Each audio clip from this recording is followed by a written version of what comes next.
कहानी की शुरुआत में हम देखते हैं कि सभी जानवर सिम्बा के बुलाने पर यहाँ इकट्ठा हुए होते हैं। उसी दौरान सिम्बा एक घोषणा करता है और सभी जानवरों से कहता है कि बहुत जल्द हमारे बीच एक नया सदस्य आने वाला है। यह सुनते ही सभी जानवरों में खुशी की लहर दौड़ पड़ती है, क्योंकि सिम्बा की पत्नी नाला एक बच्चे को जन्म देने वाली होती है। वहीं दूसरी तरफ हमें नाला दिखाई देती है, जो अपने बच्चे को जन्म देने के लिए किसी महफूज जगह की तलाश में मिलेले से बहुत दूर निकल आई होती है। अब नाला एक अच्छी और सुरक्षित जगह ढूंढ लेती है और सिम्बा के आने का इंतजार करने लगती है। वहीं हम देखते हैं कि सिम्बा किसी का इंतजार कर रहा होता है। तभी वहाँ टीमोन और पुम्बा आ जाते हैं। दरअसल सिम्बा अपने बचपन के दोस्तों का इंतजार कर रहा होता है, क्योंकि उसे अपनी बेटी कियारा की देखरेख के लिए किसी की जरूरत थी। इसलिए वह टीमोन और पुम्बा को कियारा का ध्यान रखने के लिए बुलाता है। फिर सिम्बा उनसे कहता है, तुम दोनों कियारा का अच्छे से ध्यान रखना, उसे डराना मत और अपनी फालतू की कहानियां भी मत सुनाना। इसके बाद सिम्बा कियारा से कहता है, बेटा मैं तुम्हारी माँ को ढूंढने जा रहा हूँ। मैं जल्द ही तुम्हारी माँ को लेकर वापस आ जाऊंगा। तब तक तुम टीमोन और पुम्बा के साथ रहना। ये कहकर सिम्बा नाला को ढूंढने निकल जाता है। अब बारिश के साथ साथ तेज तूफान भी आने लगता है, जिससे कियारा डर जाती है। लेकिन सिम्बा के जाते ही टीमोन और पुम्बा कियारा को अपनी कहानी सुनाना शुरू कर देते हैं। दोनों डींगे मारते हुए कहते हैं कि आखिर में स्कार को उन्होंने मिलकर मारा था। तभी कियारा कहती है, स्कार को तो बाबा ने मारा था। लेकिन दोनों उससे कहते हैं, तुम्हारे बाबा फेकू चंद हैं, उन्होंने तुमसे झूठ बोला होगा। तभी वहाँ रफीकी आ जाता है। रफीकी को देखकर कियारा बहुत खुश हो जाती है और तुरंत उसके पास जाकर कहती है, माँ और बाबा मुझे छोड़कर चले गए। लेकिन रफीकी उसे समझाते हुए कहता है, तुम्हारे बाबा तुम्हें छोड़कर नहीं गए हैं, वो बस कुछ देर में वापस आ जाएंगे। इसके बाद रफीकी कियारा को मुफासा यानी उसके दादाजी की कहानी सुनाना शुरू करता है और यहीं से मेन कहानी की शुरुआत होती है। हमें दिखाया जाता है कि मुफासा जहाँ रहता है वहाँ पानी की कमी के कारण सूखा पड़ा हुआ है और पूरा इलाका बंजर हो चुका है। वहाँ खाने के लिए शिकार भी नहीं बचा होता। इसी दौरान मुफासा अपने माँ बाप के साथ खेल रहा होता है। तभी वह अपनी माँ आफिया से पूछता है, वो रोशनी क्या है? आफिया मुस्कुराते हुए कहती है, वो उम्मीद है। फिर वह कहती है, उस रोशनी के पार आखिरी बादल के पीछे एक जगह है जिसे मिलेले कहते हैं। वहाँ खाना पानी और हर वो चीज है जिसकी तुम्हें जरूरत हो सकती है। ये सुनकर मुफासा पूछता है, क्या हम वहाँ जाएंगे? तब आफिया कहती है, हाँ एक दिन हम वहाँ जरूर जाएंगे। इसी दौरान आसमान में काले बादल छा जाते हैं और बारिश की पहली बूंद मुफासा पर गिरती है। फिर तेज बारिश शुरू हो जाती है। बारिश देखकर सभी जानवर खुशी से झूम उठते हैं और उसका आनंद लेने लगते हैं। मुफासा भी सबके साथ खेल रहा होता है। तभी अचानक नदी का पानी बढ़ने लगता है और वहाँ भयंकर बाढ़ आ जाती है। ये देखकर मुफासा के पिता उसे बचाने के लिए दौड़ पड़ते हैं, लेकिन पानी का तेज बहाव दोनों को बहाकर ले जाता है। जैसे तैसे मुफासा के पिता उसे पकड़कर किनारे की तरफ फेंक देते हैं। अब मुफासा अपनी माँ की तरफ भागने लगता है, लेकिन उसके सामने एक बड़ी खाई आ जाती है जिसे वह पार नहीं कर पाता। उसकी माँ उसे बार बार छलांग लगाने के लिए कहती है, लेकिन डर के कारण मुफासा हिम्मत नहीं जुटा पाता। तभी एक हाथी उससे टकरा जाता है, जिससे मुफासा उछलकर नदी में गिर जाता है और पानी के साथ बहता चला जाता है। अब अगले दिन का सीन दिखाया जाता है, जहाँ मुफासा अपने घर से कई मील दूर एक अनजान इलाके में पहुंच चुका होता है। तभी वहाँ एक दूसरा शेर का बच्चा उसे देखता है, जिसका नाम टाका होता है। टाका मुफासा से कहता है,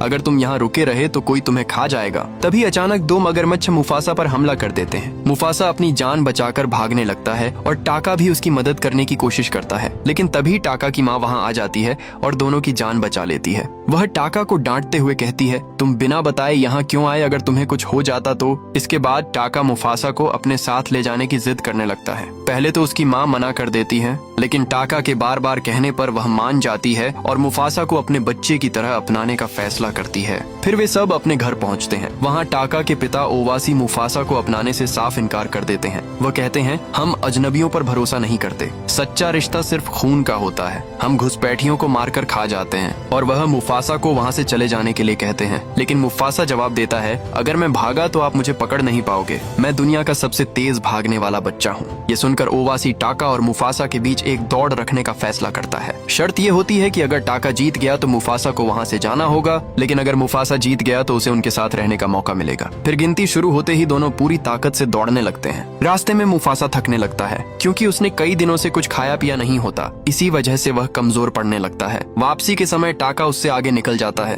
लेकिन वह दिल से मुफासा को अपना भाई मान चुका होता है। इसलिए वह जानबूझकर धीमा हो जाता है और मुफासा को आगे निकलने देता है। इस तरह मुफासा रेस जीत जाता है। ये देखकर ओवासी बिल्कुल खुश नहीं होता और टाका पर गुस्सा करता है, लेकिन अपनी शर्त के मुताबिक वह मुफासा को वहाँ रहने की इजाजत दे देता है। हालांकि वह साफ कहता है कि मुफासा शेरों के साथ नहीं बल्कि शेरनियों के बीच रहेगा। और ओवासी गुस्सा होकर वहाँ से चला जाता है। लेकिन टाका की माँ टाका को ऐसा करने पर शाबाशी देती है। फिर टाका और मुफासा मस्ती करने चले जाते हैं। मस्ती करते करते कई साल बीत जाते हैं और दोनों साथ खेलते कूदते बड़े हो जाते हैं। फिर एक दिन दोनों अपने घर की ओर जा रहे होते हैं। तभी रास्ते में दोनों एक प्लान बनाते हैं और घर पहुंचते ही भागते हुए सबसे कहते हैं हाथियों की भगदड़ मच गई है और वो इसी तरफ आ रहे हैं, अपनी जान बचाकर भागो। ये सुनते ही सभी बड़े शेर घबरा जाते हैं और इधर उधर भागने लगते हैं। यहाँ तक कि नवाब ओवासी भी छिपने के लिए कोई कोना ढूंढने लगते हैं। लेकिन तभी सबको पता चलता है कि टाका और मुफासा तो मजाक कर रहे थे। यह देखकर ओवासी बहुत गुस्सा हो जाता है। वह मुफासा से कहता है तुम और टाका कभी भाई नहीं बन सकते,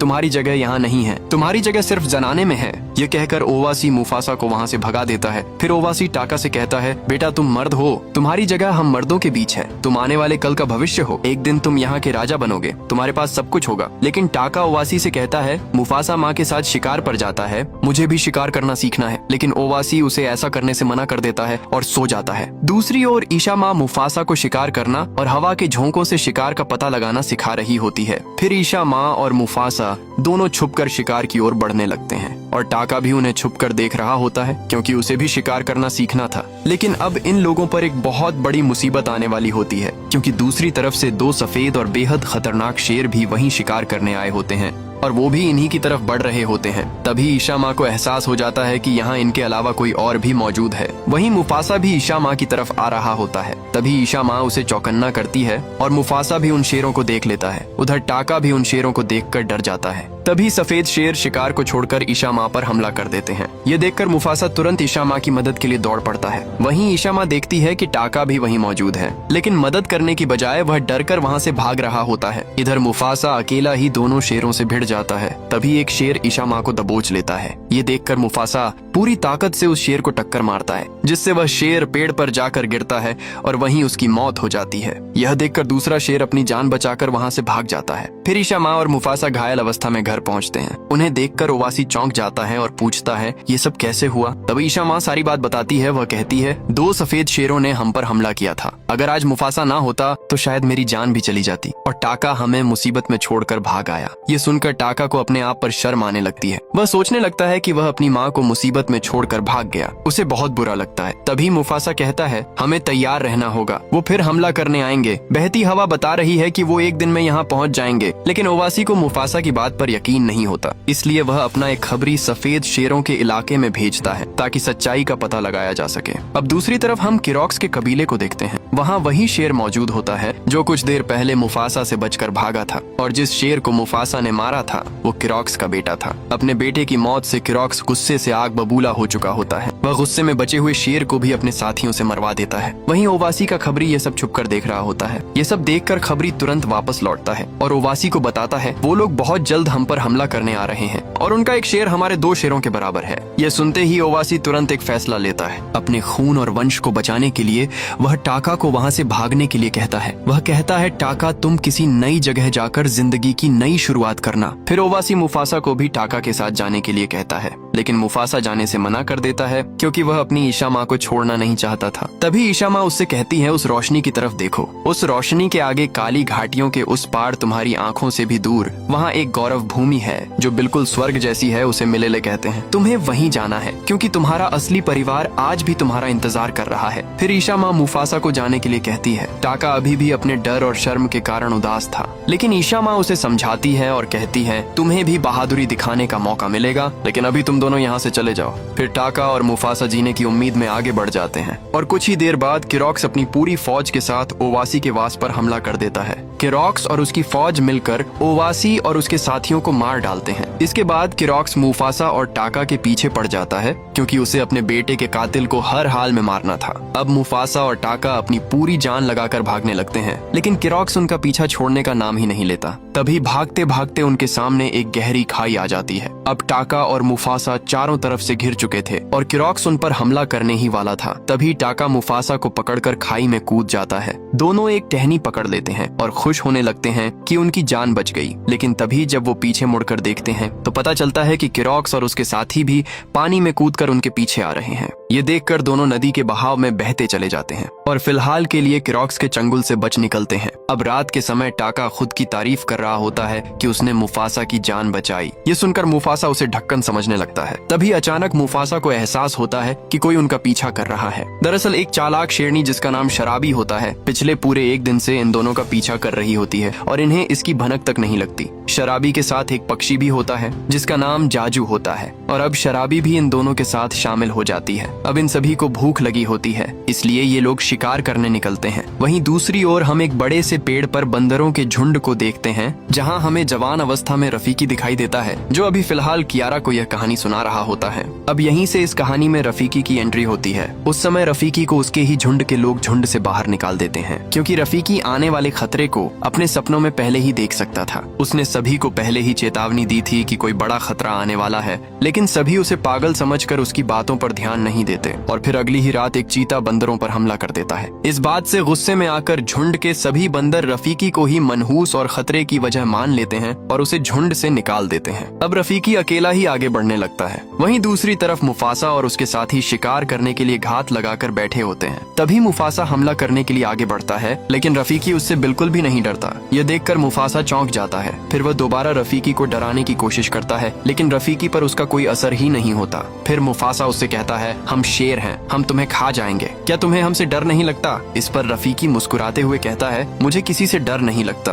और अगर तुम मुझे खा जाओगे तो तुम कभी भी मिलेले नहीं पहुंच पाओगे। अब मिलेले का नाम सुनते ही मुफासा हैरान हो जाता है। वह तुरंत रफीकी से पूछता है, तुम्हें मिलेले के बारे में कैसे पता? क्या तुम वहाँ गए हो? इस पर रफीकी कहता है, हाँ मैं वहाँ कई बार गया हूँ, लेकिन सपनों में। ये सुनकर किसी को भी रफीकी की बातों पर विश्वास नहीं होता, लेकिन फिर भी मुफासा उसके साथ जाने के लिए मान जाता है, क्योंकि वह समझ जाता है कि अब आगे का रास्ता रफीकी ही दिखा सकता है। फिर रफीकी सबको आगे का रास्ता बताता है। चलते चलते इनके सामने काली घाटियां आ जाती हैं। अब सभी सोचने लगते हैं कि आगे कैसे जाया जाए। तभी मुफासा को अपनी माँ की बात याद आती है, जिसमें उसने काली घाटियों के बारे में बताया था। अब मुफासा समझ जाता है कि उसे किस रास्ते से जाना चाहिए। तभी वह हवा के झोंकों से महसूस कर लेता है कि सफेद शेर अभी भी उनका पीछा कर रहे हैं और बहुत जल्द उन तक पहुँच जाएंगे। फिर ये सभी गाना गाते हुए और मस्ती करते हुए काली घाटियों के रास्ते आगे बढ़ने लगते हैं। वहीं दूसरी तरफ टाका को शराबी से प्यार हो जाता है। टाका मुफासा के पास आकर कहता है, भाई मुझे शराबी शराब की तरह चढ़ रही है, मुझे उससे प्यार हो गया है।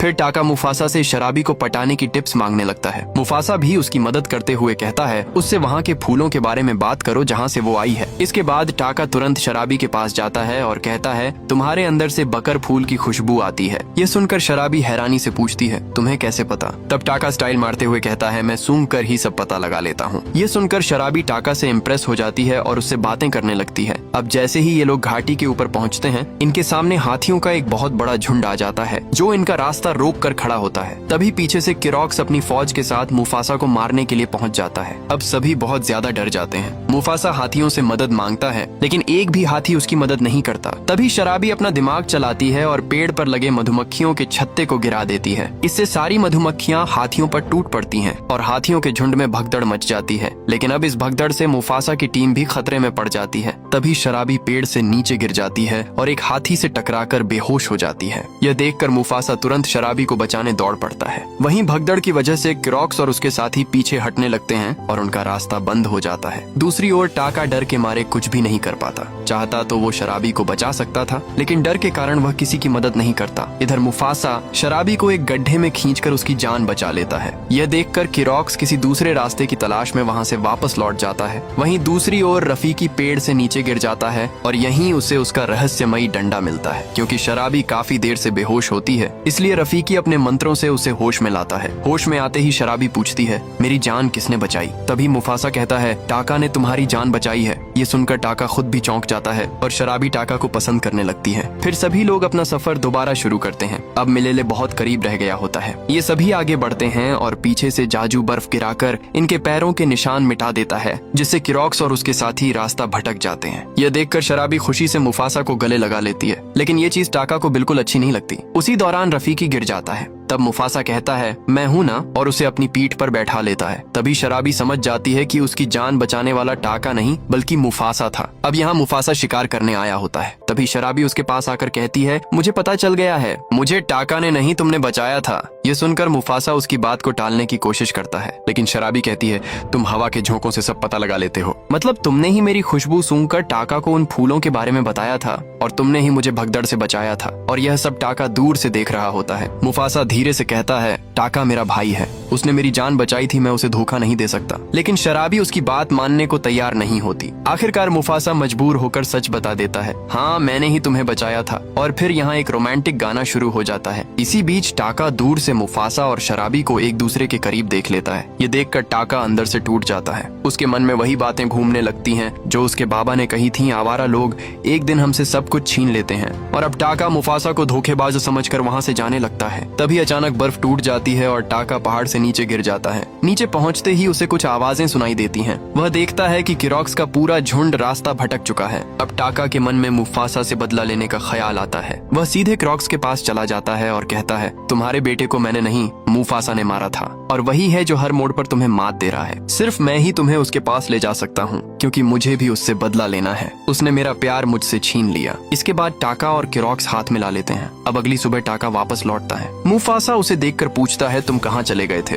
टाका बस इतना कहता है, शिकार करने गया था, और बात को टाल देता है। फिर सभी लोग आगे बढ़ने लगते हैं, लेकिन टाका जानबूझकर पीछे निशान छोड़ते हुए चल रहा होता है ताकि किरॉक्स उन तक पहुँच सके। आखिरकार इन सब का सफर खत्म होता है, क्योंकि अब सभी लोग मिलेले पहुंच चुके थे। वहां का नजारा देखकर किसी को भी अपनी आंखों पर विश्वास नहीं होता। चारों तरफ हरी भरी वादियां, खूबसूरत फूल और उनकी महक, सब कुछ किसी स्वर्ग जैसा लग रहा होता है। वहीं सभी खुशी से मस्ती कर रहे होते हैं। तभी रफीकी को अपने सपनों में दिखने वाला पेड़ मिल जाता है। उसे देखकर रफीकी बेहद खुश हो जाता है। तब मुफासा उससे कहता है, इस पेड़ के पास तुम्हें तुम्हारा भाई भी दिखाई देता था ना, वो कहाँ है? इस पर रफीकी मुस्कुराकर कहता है, मेरा भाई तो बचपन में ही मुझसे बिछड़ गया था। मुझे यहाँ दिखाई देने वाला भाई तुम थे मुफासा। मैं तुम्हें ही सपनों में देखा करता था, इसी जगह पर खड़े हुए, और आज मेरा सपना पूरा हो गया। तभी वहाँ बहुत सारे जानवर इकट्ठा होने लगते हैं। सभी जानवर मुफासा को पहचान जाते हैं, क्योंकि बचपन में मुफासा इन्हीं के बीच से नदी में बह गया था। लेकिन तभी अचानक किरॉक्स अपनी फौज के साथ वहां पहुंच जाता है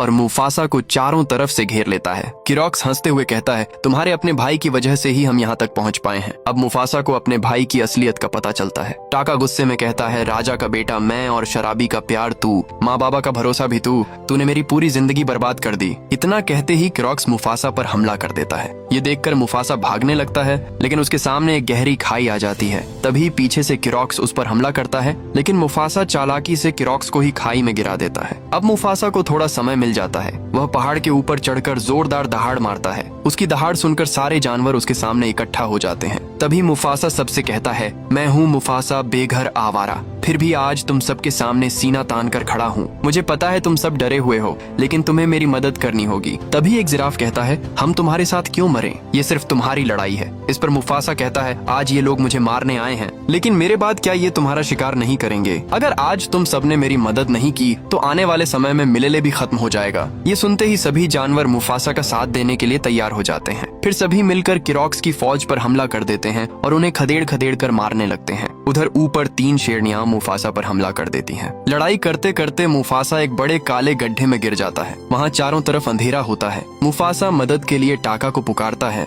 लेकिन टाका उसकी मदद नहीं करता और वहाँ से चला जाता है। अब मुफासा अंधेरे में रास्ता ढूंढ रहा होता है। तभी अचानक किरॉक्स झरने के पीछे से बाहर निकलता है और फिर दोनों के बीच जोरदार लड़ाई शुरू हो जाती है। यहाँ किरॉक्स मुफासा पर भारी पड़ रहा होता है। ये सब टाका भी देख रहा होता है। अब किरॉक्स धीरे धीरे मुफासा को मारने के करीब पहुंच जाता है। तभी टाका को अपना बचपन याद आने लगता है, जब वो और मुफासा साथ में खेला करते थे। यह सोचकर टाका भावुक हो जाता है और तभी जब किरॉक्स मुफासा को मारने ही वाला होता है, टाका बीच में आ जाता है। इससे मुफासा की जान बच जाती है, लेकिन टाका की आंख पर गहरी चोट लग जाती है। अब टाका और मुफासा दोनों मिलकर किरॉक्स से लड़ने लगते हैं, लेकिन किरॉक्स अब भी दोनों पर भारी पड़ रहा होता है। उधर बाहर भी किरॉक्स की फौज सभी पर भारी पड़ने लगती है। तभी रफीकी एक मंत्र पढ़ता है। अचानक धरती कांपने लगती है और जमीन फट जाती है, जिसमें कई शेरनियां गिर जाती हैं। पूरा पहाड़ टूटने लगता है और इसी दौरान वहाँ मुफासा का सिंहासन बन जाता है। उसी जगह जहाँ मुफासा और किरॉक्स लड़ रहे होते हैं, एक बहुत बड़ा पत्थर गिरता है। उससे जमीन टूट जाती है और मुफासा तथा किरॉक्स दोनों पानी में गिर जाते हैं।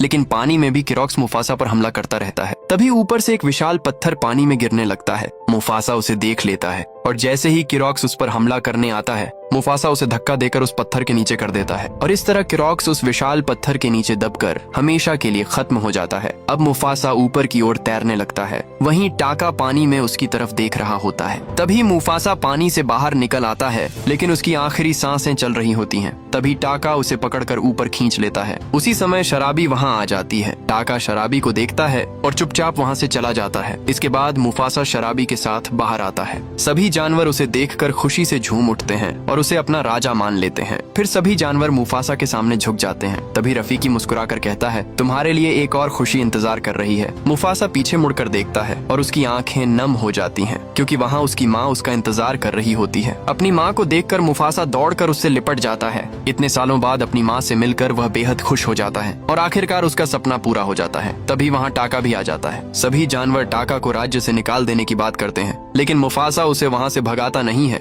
वह बस इतना कहता है, आज के बाद कोई टाका का नाम नहीं लेगा। और फिर टाका अपना नाम बदलकर स्कार रख लेता है, यानी टाका ही आगे चलकर स्कार बना था। उसके बाद मुफासा अपने सिंहासन पर बैठता है और एक राजा की तरह जोरदार दहाड़ मारता है। उसकी दहाड़ पूरे मिलेले में गूंज उठती है। अब हम वापस फ्लैशबैक से बाहर आते हैं, जहाँ रफीकी की कहानी खत्म हो जाती है। उधर कियारा के बाबा यानी सिम्बा नाला को लेकर वापस घर आ जाते हैं और उनके साथ कियारा का छोटा भाई भी होता है। अपने छोटे भाई को देखकर कियारा खुशी से झूम उठती है। वहीं रफीकी मुस्कुराते हुए आसमान की तरफ देखता है, मानो मुफासा आज भी उन सब पर नजर रखे हुए हों। बस इसी खूबसूरत सीन के साथ ये कहानी यहीं खत्म हो जाती है। अगर आपको ये स्टोरी अच्छी लगी हो तो वीडियो को एक लाइक जरूर करें और चैनल को सब्सक्राइब करना मत भूलना।